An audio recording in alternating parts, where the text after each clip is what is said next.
नमस्कार साथियों, आशा करता हूं कि आप सभी लोग बढ़िया होंगे। पिछले एक वर्ष से लगातार मेरे इस चैनल पे आप लोग ट्रांसफर से रिलेटेड अपडेट देखते आ रहे थे।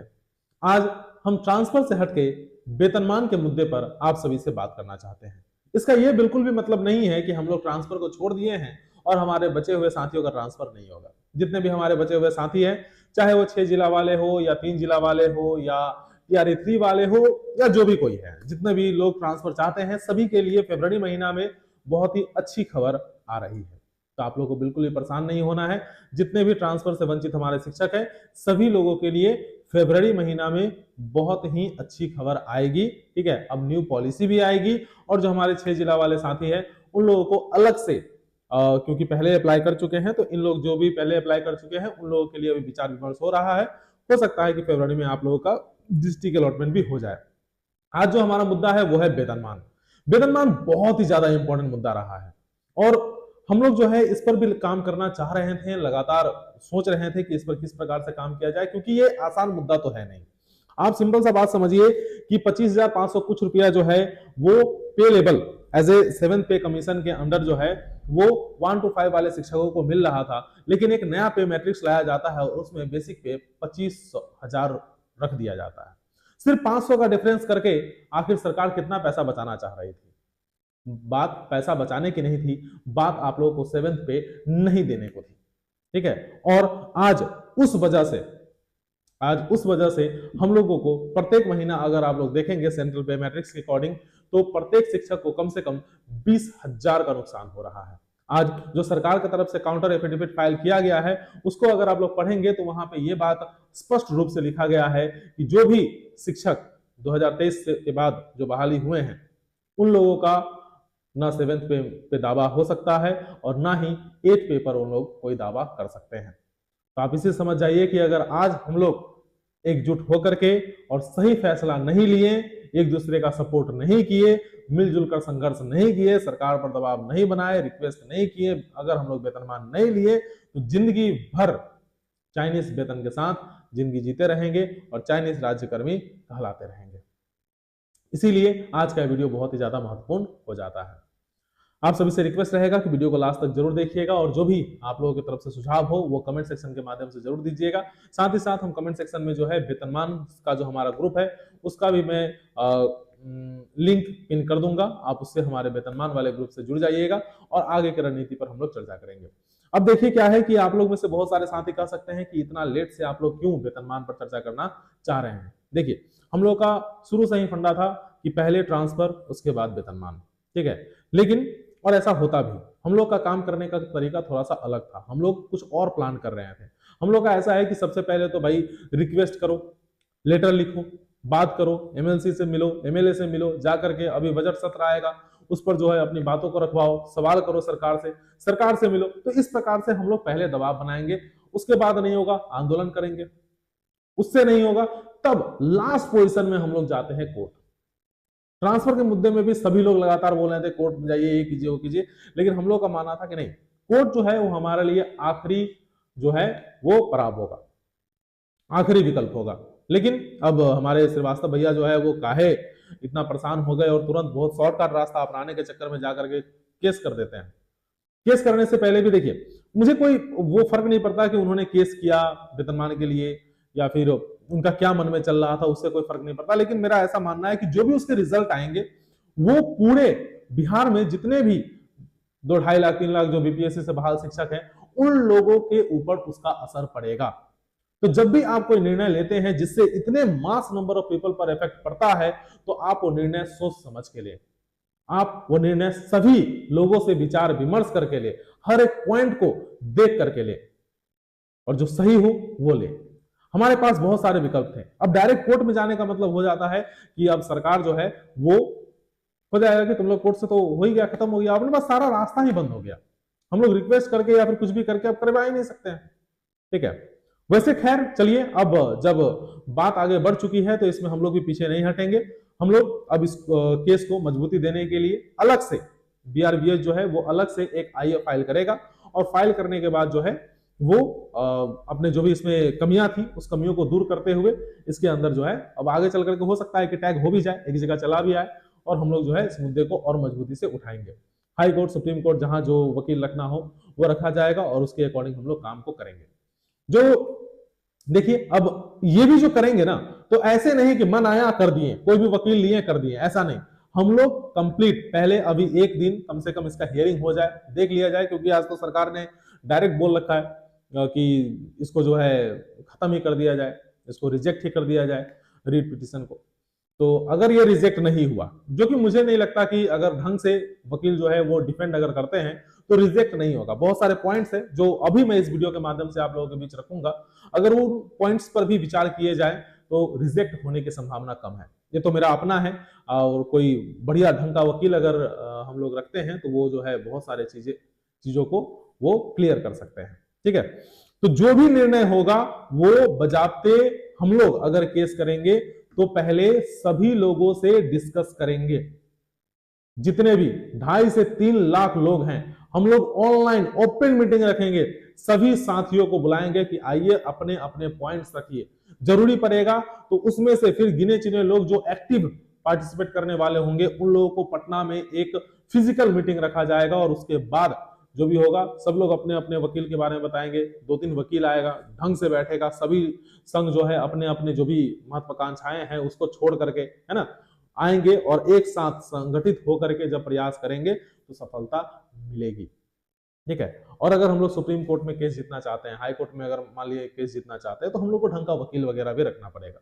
तो ये सब विद प्लानिंग होना चाहिए, ऐसे नहीं कि आनंद फानंद में आए और लेकर के कर दिए, चलो भाई हो गया। ठीक है, तो ये हमको कहीं से भी उचित नहीं लगा। चलिए आज के जो इस काउंटर एफिडेविट में जो सरकार की तरफ से कहा गया है उस कुछ पॉइंट्स पे हम लोग डिस्कस करते हैं। तो उनका ये कहना है कि जो रूल 13 ये था हम लोग का 2023 वाला जो नियुक्ति वाला जो नोटिफिकेशन है ना, और जो नियमावली था उसमें रूल 13A में ये हम लोग का पे मैट्रिक्स दिया हुआ है, उसके बारे में है। और सरकार की तरफ से ये पॉइंट नंबर 2 में अगर हम लोग बात करें, हमने उसको ना शॉर्ट बना करके यहाँ पे लिखा है, तो आप लोग उसको देख सकते हैं। बाकी वो 25 पेज का था, जो मेन पॉइंट था उसी को खाली यहाँ पे हम चर्चा करेंगे। ठीक है, क्या कहा गया है कि सैलरी एंड पे स्ट्रक्चर जो है वो पॉलिसी मैटर है। ठीक है, वो सरकार उसका पॉलिसी बनाता है, कैबिनेट से पास होता है, और कैबिनेट ही जो है वो कोई भी पॉलिसी वगैरह का पास करते हैं, और उसके बाद जो है वो गैजेट वगैरह में आ जाता है, काम खत्म। ठीक है, तो ये पॉलिसी मैटर है, हमने पॉलिसी इसका बनाया, और इसीलिए इसमें कोर्ट को इंटरफेयर करने की आवश्यकता नहीं है। ठीक है, ऐसा जो है सरकार की तरफ से कहा गया। उसके बाद क्या कहा गया, teachers appointed under 2023 rule are a new cadre. कहा गया कि जो भी शिक्षक जो 2023 के नियम के तहत बहाली हुए हैं वो सभी न्यू कैडर है, इसीलिए इन लोगों को पुराने कैडर और पुराने शिक्षकों के साथ तुलना नहीं किया जा सकता है। ठीक है, उन लोगों की तरह इन लोगों को पेमेंट भी नहीं दिया जा सकता है, पे लेवल नहीं दिया जा सकता है। ठीक है, और कोई भी वही है कि हम लोग डाइंग कैडर के साथ या फिर पुराने कैडर के साथ अपने आप को कंपेयर नहीं कर सकते हैं। दोनों का रिक्रूटमेंट का जो मेथड है वो अलग रहा है, कैडर का दोनों का स्ट्रक्चर अलग रहा है, उस दोनों समय में जो है राज्य का फाइनेंशियल स्थिति अलग रहा है, तो इसीलिए आप इसको दोनों को कंपेयर नहीं कर सकते हैं। फिर क्या कहते हैं कि इक्वल पे और equal work, equal pay for equal work मतलब समान काम के लिए समान वेतन भी इन लोगों पर लागू नहीं हो सकता है, क्योंकि समान काम के लिए समान वेतन का अगर हम लोग बात करेंगे तो उस जगह पे हो जाता है कि कैडर भी समान होना चाहिए, नियुक्ति का वर्ष भी समान होना चाहिए, नियुक्तिकर्ता भी समान होना चाहिए, है ना, तो और रेस्पॉन्सिबिलिटीज भी समान होना चाहिए, पॉलिसी भी समान होना चाहिए, तभी जाकर के हम लोग कह सकते हैं कि समान वेतन के लिए मतलब समान काम के लिए समान वेतन दिया जाए। ऐसा सरकार की तरफ से जो है पक्ष रखा गया है। ठीक है, अब आगे जो और ये भी है कि इन लोगों को पहले से पता था कि इतना पे मैट्रिक्स है और इतना इन लोगों को पेमेंट मिलेगा, उसके बाद ये लोग जॉब में आए हैं, तो इसी कारण से ये लोग अब आकर के 7th पे और आगे चल करके 8th पे का जो दावा करेंगे तो ये कहीं से भी उचित नहीं होगा, इन लोगों को नहीं दिया जा सकता। ठीक है, इसके बारे में बताया। अब इसके काउंटर में जो भी सवाल हैं, ठीक है, अब जो सबसे बड़ी बात है कि ये लोग नया कैडर है और वो लोग पुराने कैडर है, कैडर अलग है, इसीलिए इन दोनों को हम लोग पेमेंट एक समान नहीं दे सकते हैं, तो यह कहना गलत होगा। सबसे पहला बात तो ये कहा गया कि कोर्ट को इसमें इंटरफेयर करने की आवश्यकता नहीं है, क्योंकि ये कैबिनेट के द्वारा जो है पॉलिसी पास किया गया है। तो आपको मतलब जो बातें हैं आप सभी को बता रहे हैं। अब इतना बड़ा आईएएस आईपीएस ऑफिसर वकील को तो हम नहीं बता सकते हैं, और मामला कोर्ट में है तो ज्यादा हम बता भी नहीं सकते। लेकिन जो बातें यही है कि अगर हमारा कोई मौलिक अधिकार का हनन होता है तो चाहे आप लाख पॉलिसी बना लें, कोर्ट उसमें इंटरफियर करेगा। ठीक है, तो आर्टिकल 14 का यहां पे हनन हो रहा है। और ऐसा क्यों हो रहा है? सिर्फ ये कह देना कि न्यू कैडर है इसी वजह से इनको पेमेंट हम उनके तरह नहीं दे सकते हैं, तो ऐसा नहीं है। समान काम के लिए समान वेतन हम लोगों को मिलना चाहिए। आखिर वो भी राज्यकर्मी है, हम भी राज्यकर्मी हैं, तो हमें क्यों नहीं मिलेगा? सिर्फ ये कह देना कि भाई ये लोग न्यू कैडर है तो दैट इज नॉट पॉसिबल। ठीक है, अब ये कहना कि न्यू कैडर है ना, समान काम के लिए समान वेतन लागू नहीं हो सकता। हमारा सब्जेक्ट वही हम लोग पढ़ाते हैं, क्वालिफिकेशन लगभग वही है या उससे ज्यादा ही है। ठीक है, हम लोगों का जो टाइमिंग है वो टाइमिंग भी वही है। उन लोगों को भी 9:30 में जाना है, 4 बजे निकलना है, हम लोग को भी 9:30 में जाना है, 4 बजे निकलना है। इस शिक्षा को उस पर अटेंडेंस बनाना है, हम लोग भी बनाते हैं। बच्चों को पढ़ाना है, हम लोग भी पढ़ाते हैं। तो टोटल वर्क जब हम लोग कर रहे हैं, एक ही सराउंडिंग में है, एक ही हम लोगों के ऊपर जो है सिचुएशन का फेस करते हैं, तो फिर एक पेमेंट क्यों नहीं मिलता? सिर्फ ये कह देना, सुप्रीम कोर्ट ने भी ये बात बोला है, सिर्फ ये कैडर नया बना देने से है ना, आप ये नहीं कर सकते हो कि इसको पेमेंट कम मिलेगा। अगर ऐसा होगा तो हर वर्ष जो है वो नया नया कैडर बनाते जाइएगा और जो है पेमेंट कम करते जाइएगा, ये तो कोर्ट अलाउ नहीं करेगा ना। तो इसीलिए अपने पास ये वाला भी पॉइंट है। ठीक है, हमारा सिलेबस सेम है, टीचिंग आवर सेम है, हम लोग एग्जाम जो है वो बच्चों को जो भी एग्जाम कराते हैं सब कुछ तो सेम ही है। ठीक है, रिस्पॉन्सिबिलिटी जो सरकार के प्रति, समाज के प्रति जो हमारी जवाबदेही है वो भी सेम है, तो फिर पेमेंट सेम कैसे नहीं?